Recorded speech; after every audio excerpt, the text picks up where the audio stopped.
Motivational audio book series के अंतर्गत अगली पुस्तक है धन को कैसे आकर्षित करें। यह पुस्तक जोसेफ मर्फी द्वारा लिखी गई है।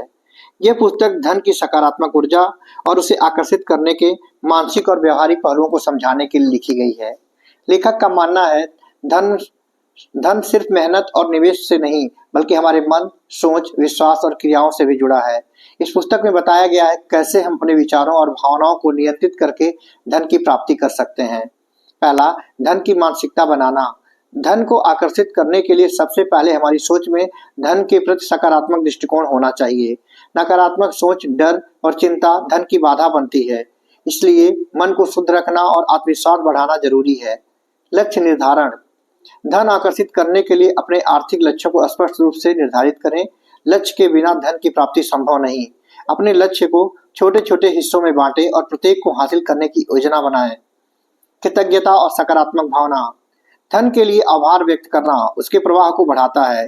कृतज्ञता वाले मनुष्य को अच्छे अवसर मिलते हैं और उसके दोष मुक्त होने की संभावना बढ़ती है। सकारात्मक सोच धन की ऊर्जा को आकर्षित करती है। मेहनत और अनुशासन। धन प्राप्ति के लिए नियमित मेहनत, धैर्य और अनुशासन जरूरी है। बेतरतीब प्रयास से धन नहीं आता, सही दिशा में काम करना आवश्यक है। आर्थिक योजना और निवेश। धन को आकर्षित करना मतलब सही तरीके से पैसे को प्रबंधित करना भी है। पैसे को बचत और सही निवेश के माध्यम से बढ़ाना चाहिए। पुस्तक वित्तीय अनुशासन, खर्चों का नियंत्रण और समझदारी में निवेश के तरीके सुझाती है। डर और संदेह से बचाव। धन की इच्छा में भय और संदेह बाधक है। डर को दूर करने के लिए नियमित ध्यान और सकारात्मक पुष्टि अफर्मेशन की सलाह दी गई है, जिससे मन में स्थिरता और विश्वास बने। नकारात्मकता से दूरी। ईर्ष्या, जलन और घृणा जैसी नकारात्मक भावनाएं धन की ऊर्जा को कम करती हैं। अपने मन को शांति और प्रेम से भरें।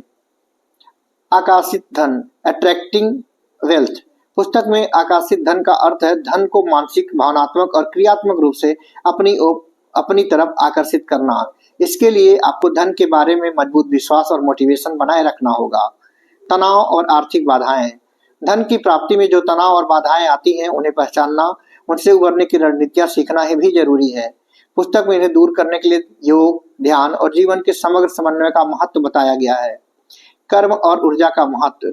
धन को आकर्षित करने में कर्म की महत्वपूर्ण भूमिका है।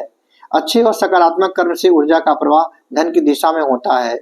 साथ ही अपनी ऊर्जा को सकारात्मक रखने के लिए मानसिक स्वच्छता जरूरी है।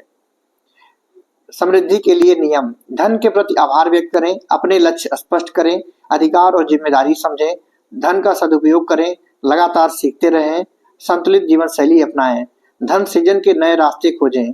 यह पुस्तक धन के प्रति हमारी सोच, भावनाएं और कार्यों को एक नई दृष्टि से देखने का अवसर देती है। यह समझाती है आध्यात्मिक, मानसिक और व्यवहारिक नेतृत्व से ही हम धन की वास्तविक प्राप्ति कर सकते हैं। धन केवल भौतिक वस्तु नहीं है, यह सकारात्मक ऊर्जा है जो हमारे प्रयासों और सोच से जुड़ी है। जय हिंद।